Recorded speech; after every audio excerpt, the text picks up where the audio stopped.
किसी भी विद्यार्थी को अगर आगे बढ़ना है तो उसे अपना एनालिसिस करना बहुत जरूरी है। केवल विद्यार्थी नहीं, मैं XYZ की बात कर रहा हूं। जो अपना सेल्फ एनालिसिस कर लेता है, खुद का एनालिसिस कर लेता है, तो वो व्यक्ति आगे बढ़ सकता है। माना अपने को अगर वो नाप सकता है, मैं अभी यहां पर हूं और मुझे यहां जाना है, तो उसने नाप लिया कि मैं यहां पर हूं और मुझे यहां जाना है, तो वो फिर जो नाप लेगा, जो तौल लेगा, वो आगे बढ़ जाएगा। नाप नहीं सकता, वो आगे बढ़ नहीं सकता, वो हवा में रहेगा। तो आपको फॉर्मूले हैं, आपके पॉइंट्स हैं, आपके लॉजिक हैं, आपके कुछ भी हैं, अगर आपको उसके बारे में पता है कि भाई मुझे इतना आता है, तो आप एनालिसिस करके आगे बढ़ जाएंगे।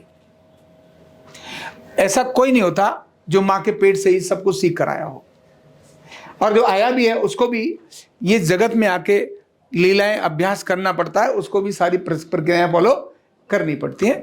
तो आप यहां पढ़ने आते हो, आप कितना आगे बढ़े आप कैसे जानेंगे? कैसे जानेंगे? तो उसके लिए एक सरल तरीका है, और वो है एनालिसिस का। उसका नाम क्या है? पेज। नाम क्या है? पेज। पेज का अर्थ है, P मतलब पुअर, P मतलब A मतलब एवरेज, G मतलब गुड, और E मतलब एक्सीलेंट। हर व्यक्ति पुअर से एक्सीलेंट की तरफ बढ़ना चाहेगा, या एक्सीलेंट से किसकी तरफ बढ़ना चाहेगा? पुअर की तरफ। कैसे बढ़ना चाहेगा? दोनों तरफ बढ़ सकता है। कोई एक्सीलेंट था, पुअर की तरफ जा सकता है, और जो पुअर है वो एक्सीलेंट की तरफ जा सकता है। उसमें आपको नापने की आवश्यकता है। अभी हर व्यक्ति शुरुआत में तो पुअर नहीं, नॉर लर्निंग, उसको पता ही नहीं है, इसीलिए पहली बार वो आया, लर्न करना शुरू किया। आप सब आए, आपने वेलनेस न्यूरोथेरेपी को लर्न करना शुरू किया, अर्धनारीश्वर चिकित्सा के बारे में आपने जानना शुरू किया, उसके पॉइंट्स के बारे में जाना, आपने उसके कोड ऑफ कंडक्ट के बारे में जाना, आपने उसके फॉर्मूले के बारे में जाना, है ना, आपने उसके जो भी वैल्यूज हैं उसके बारे में जाना, उसके ट्रीटमेंट के बारे में जाना, ट्रीटमेंट के लॉजिक के बारे में जाना। यानी बहुत सारी चीजें आपको उसमें आपने पढ़ी। लेकिन पढ़ने के बाद आप कहाँ हैं? हर चीज का आपका एनालिसिस होना बहुत आवश्यक है। आपने अगर एनालिसिस कर लिया तो सब हो जाएगा। बहुत बार कोई भी एक पुस्तक है ना, कोई एक सब्जेक्ट व्यक्ति को हवा नजर आता है, ना ना ना ये नहीं कर सकता, ये मैथ है ये नहीं कर सकता, ये साइंस है इसको नहीं कर सकता, नहीं नहीं नहीं ये सारा हिस्ट्री के अंदर बहुत पढ़ना पड़ता है, ये नहीं मैं नहीं कर सकता, ऐसे करके कर लेता है। कभी भी ऐसा होता नहीं है कि उसको सारा सब्जेक्ट 100% रिजेक्ट कर दिया जाए। किसी एक जगह पर वो स्टक हुआ था, किसी एक जगह पर वो उलझा था, उसके कारण उसे पूरा सब्जेक्ट ही खराब नजर आता है। और पता है कैसा? मतलब आप बहुत अच्छे हैं और आपकी किसी बड़ी अच्छी, किसी दो दोस्त होते हैं ना, बड़े अच्छा होता है, या रिलेशन में भी, परिवार में भी बड़ा अच्छा चल रहा है, अचानक किसी एक की एक से हो गई, लड़ाई हो गई। अब एक बार उसने कुछ गलत बोल दिया, या किसी चीज को मांगने गए थे और उसने मना कर दिया, नहीं नहीं मैं नहीं दूंगी ये, आप तुरंत उस सब्जेक्ट की जगह उसको पूरा रिजेक्ट कर देते हैं। अच्छा अब तू कुछ भी लेने के लिए आ, मैं तुझे नहीं दूंगी। विषय की जगह बंदे को रिजेक्ट कर देते हैं हम। करना चाहिए था सब्जेक्ट, पर्टिकुलर वो एरिया, उसकी जगह हम क्या मार देते? कांटा, बंदा ही खराब। ऐसा नहीं होता भाई। आपने 10 काम लिए, 2 काम में उसने मना किया, 8 काम तो आपको किए, तो 8 को भी तो अप्रिशिएट करो। पर 2 के कारण सारा खत्म कर देते हैं। अगर बंदा कहते हैं बंदा बहुत गंदा है, अरे भाई वो गंदा नहीं है, उसके अंदर भी अच्छी बातें हैं। सारा गंदा ऐसा कैसे मान लिया? कोई 2 पर्टिकुलर चीजें खराब होगी, एक खराब होगी, इसका मतलब ये नहीं है कि बंदा ही गंदा है। उसको हटा के देखो तो बहुत कुछ अच्छा नजर आएगा, बहुत कुछ अच्छा नजर आएगा। दुनिया में इसी प्रकार से काम चलते हैं। इसको बोलते हैं रियलिटी में जीना। किस में जीना? कौन ऐसा है जिसमें अच्छाइयां ही अच्छाइयां भरी पड़ी हैं, कोई बुराइयां नहीं है? भाई सब में अच्छाई भी है तो बुराई भी है, दोनों चीजें। लेकिन बुराई है ये सोचकर उसकी अच्छाइयों पर भी पानी फेर दो, ये तो मतलब नहीं बनता। और ज्यादातर ऐसा ही होता है। बालक साइंस नहीं ले रहा होता, क्यों? साइंस में उसको फॉर्मूले से हुआ है, और उसको दिखाया जाए कि भैया साइंस में बहुत कुछ अच्छा भी है, ये भी अध्ययन कर सकता है तू। लेकिन ऐसा नहीं होता। समझ आ गई बात? तो इसी तरह से आपको इसके बारे में, आपके बारे में जानना है कि आपने अर्धनारीश्वर चिकित्सा वेलनेस न्यूरोथेरेपी सीखी, सीखने के बाद अब आपको एक एक चीज के बारे में, आप कहां पर हैं ये अपने को देख लो। तो पहला काम है एनालिसिस करें पेज के अनुसार। अब कोड ऑफ कंडक्ट आपका एक चैप्टर आ गया, क्या आ गया? Code of conduct. अब कोड ऑफ कंडक्ट में ही आपके कितने चैप्टर हैं? ये अकेला एक चैप्टर है, तो उसके अंदर ऐसे कितने जो डिटेल में आते हैं। अब कोड ऑफ कंडक्ट के अंदर बहुत सारी चीज आती हैं, जिसके अंदर वैल्यूज भी आती हैं, जिसके अंदर ट्रीटमेंट देते समय ध्यान रखने वाली बात भी आती है। क्या वो आपको 5 पॉइंट याद है कि रोगी को करवट लेकर बैठना चाहिए, लेटना चाहिए, है ना, ट्रीटमेंट सेट ठीक से लगाना चाहिए, समय और संख्या का ध्यान में रखना चाहिए, है ना। जैसे का कोड ऑफ कंडक्ट मुझे नहीं आता, और बहुत बात करते हाँ हाँ मुझे आता है, सब कुछ आता है, और थोड़ा आता है उसी में व्यक्ति सोचता है बहुत कुछ आता है। नहीं, तो रियलिटी में आना चाहिए। आप उसको नंबर में नोट करिए। कोड ऑफ कंडक्ट के, ये मैंने कोड ऑफ कंडक्ट ये केवल एक टॉपिक का नाम लिख दिया है, इसमें आप और भी डिटेल में जा सकते हैं। ऐसे कौन से पॉइंट्स हैं जो बैठने वाले पॉइंट हैं, मुझे आते हैं ठीक से देना। फिजिकल पॉइंट कौन से हैं, केमिकल पॉइंट कौन से हैं, इनको भी हम 2 पार्ट में डिवाइड कर सकते हैं। अब आपको पता है कि 135 पॉइंट हैं। कितने पॉइंट हैं?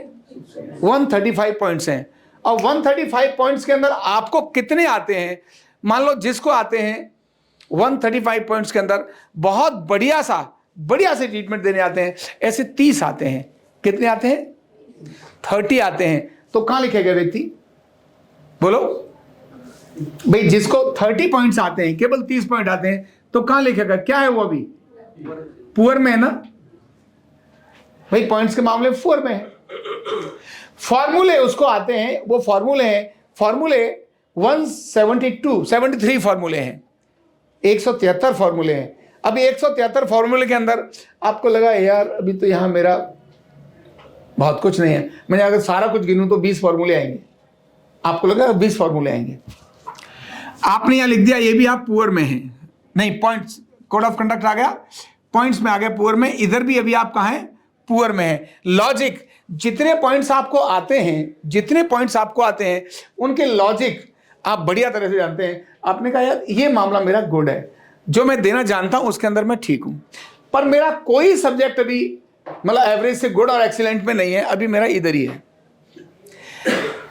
अब आपने कोड ऑफ कंडक्ट के 4 चैप्टर्स को देखा, 4 में से अभी एक आता था, अभी आपने 3 चैप्टर और स्टडी कर ली और अध्ययन कर लिया, तो वो यहां कहां निकल कर आ जाएगा? गुड में।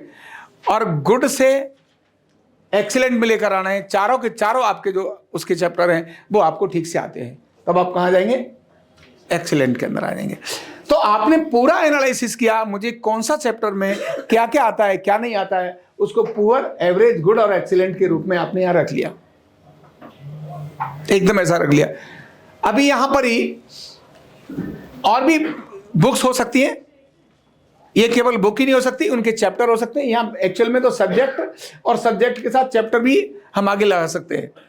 ये सब्जेक्ट है, इस सब्जेक्ट का ये चैप्टर है, इस चैप्टर के अंदर मुझे कितना आता है, तो उसका पुअर, एवरेज और गुड इस प्रकार से लगा लीजिए। जब आपने हर चीज को देखा, मुझे इसमें इतना आता है, और नोट कर लिया, समझ आ रही बात?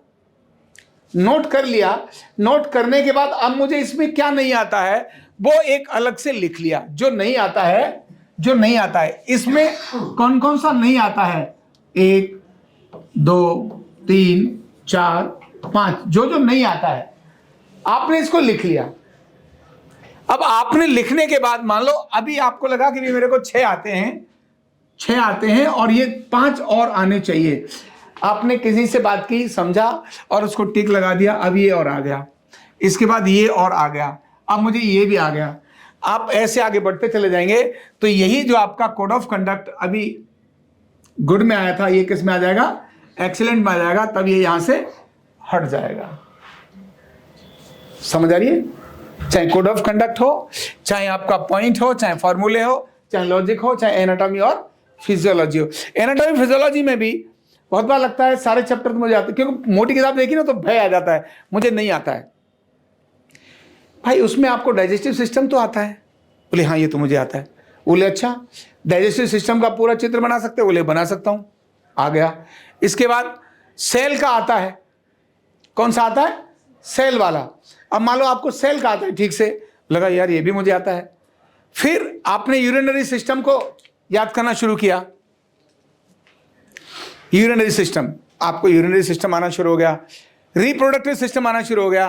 तो जैसे थोड़े थोड़े आना शुरू हुए, आप पुअर से एवरेज और एवरेज से गुड और गुड से एक्सीलेंट में बढ़ते चले जाएंगे। लेकिन वो तभी होगा जब आप पूरा इस प्रकार का एनालिसिस अपना कर लोगे। हो सकता है, हो सकता है, ये कठिन है नहीं ना। आपका सब्जेक्ट का आगे चैप्टर ले लो और चैप्टर के बारे में आप लिख दो। एक सब्जेक्ट में हो सकता है आपके 15 चैप्टर हो, 20 चैप्टर हो। हर चैप्टर को देखेंगे, अभी मुझे इतने आते हैं, उस चैप्टर की संख्या बढ़ाते चले जाइए। पुअर से एवरेज, एवरेज से गुड और गुड से एक्सीलेंट में होते चले जाएंगे। इस प्रकार आप अपना एनालिसिस इसमें कर सकते हो। समझ आ गया? तो ये था आपका क्या, पेज। आप अपने सारे सब्जेक्ट के पेज बनाना शुरू करिए, सभी सब्जेक्ट को लिखिए, उसके चैप्टर लिखिए और लिखने के बाद अपना एनालिसिस करिए। फिर आपको पता चलेगा कि जब मैं पहले सप्ताह में यहां था, अगले सप्ताह में यहां चला गया, इसके अगले सप्ताह में आगे चला गया। ऐसा आप एक पेज बना करके अपने पास रख लीजिए, ठीक है ना। तो ये सब्जेक्ट के साथ यहां चैप्टर भी आ सकेंगे। अकेला मैं कहता हूं यहां केवल आपने कोई एक सब्जेक्ट लिख दिया है ना, केवल आपने यहां इसकी जगह पर आपने लिख दिया पॉइंट्स, यहां लिख दिया इसका, यहां लिख दिया कोई सब्जेक्ट, और सब्जेक्ट में आपने कर दिया पॉइंट्स, केवल पॉइंट्स का सब्जेक्ट है। अब इसके अंदर आपने यहां लिखना शुरू कर दिया चैप्टर इसके कितने हैं। चैप्टर में मान लो आपका है एक फिजिकल पॉइंट, केमिकल पॉइंट, है ना, और कोई लोकल पॉइंट। ऐसे आपने तीनों को लिखा लिया कि भाई फिजिकल पॉइंट कौन कौन से हैं, और फिजिकल पॉइंट में भी आपने लिखना शुरू कर दिया। यहाँ फिजिकल को भी मैं कहता हूं इसको और ज्यादा डिटेल करना शुरू कर दिया कि मेरे पास फिजिकल में नेक वाले कितने हैं, बैक के कितने आते हैं, नी वाले कितने हैं, पैरालाइसिस का केस कैसा है, शोल्डर का पॉइंट आता है कि नहीं आता है। तो आपने इसी को देखा, क्या मैं नेक में अच्छा हूं, केवल अकेली नेक, क्या मैं नेक के सारे पॉइंट दे सकता हूं, क्या मैं बैक के सारे पॉइंट दे सकता हूं, क्या मैं नी के पॉइंट दे सकता हूं, क्या मेरे पास पैरालाइसिस के पॉइंट्स अच्छे आते हैं, क्या मेरे को शोल्डर के पॉइंट अच्छे आते हैं। मैंने केवल इन्हीं के आपने देखा भाई नेक में नेक मेरा परफेक्ट है, मैं अभी अपने को गुड में लगाता हूं नेक में। देखा कमर वाले के अंदर भी मेरा अच्छा है, कमर भी को भी मैं गुड में लगाता हूं। घुटने में आपने कहा यार इसके अंदर तो मैं एक्सीलेंट हूं, यहां लगा दिया। फिर आपको लगा नहीं मेरे को पैरालाइसिस वाले अभी अच्छे नहीं आते, वो फेशियल पैरालाइसिस और बाकी उसके पॉइंट्स नहीं आते ठीक से देना, यहां आता है। शोल्डर वाले में अभी ये भी मेरा बहुत अच्छा नहीं है, गुड है, एवरेज से तो ऊपर है, आपने यहां लगा लिया। अब यहां जानने के बाद आपको ध्यान आएगा ये मेरा अच्छा है, इसको मैं यहां कैसे लेकर आऊं, कमर दर्द में मैं इसको यहां कैसे लेकर आऊं, और नी वाला है, नी वाले के अंदर भी मेरा मान लो यहां पर हूं, एवरेज में हूं, तो इसको मैं गुड में और एक्सीलेंट में कैसे लेकर आऊं। तो आपने ये आपका इस प्रकार का अपना पहला काम क्या है, एनालिसिस करना। क्या करना, एनालिसिस करना। तो ये आपका पेज के रूप में आप अपने सब्जेक्ट वाइज उसके चैप्टर को लेकर और ऐसा एनालिसिस कर सकते हैं। आगे समझ में? चलिए, thank you so much. Neurotherapy का कंप्लीट कोर्स सीखने के लिए जुड़िए हमारे ऑनलाइन ट्रेनिंग प्रोग्राम से और जानिए करीब 100 बीमारियों का इलाज बिना दवा और बिना मशीन के। इस न्यूरोथेरेपी ऑनलाइन ट्रेनिंग प्रोग्राम से आप घर बैठे बन सकते हैं गवर्नमेंट सर्टिफाइड न्यूरोथेरेपिस्ट। रजिस्ट्रेशन के लिए नीचे दिए गए नंबर पर अभी कॉल करें और हाँ, हमारे वीडियो को लाइक करना, शेयर करना और चैनल को सब्सक्राइब करना बिल्कुल भी ना भूलें। धन्यवाद।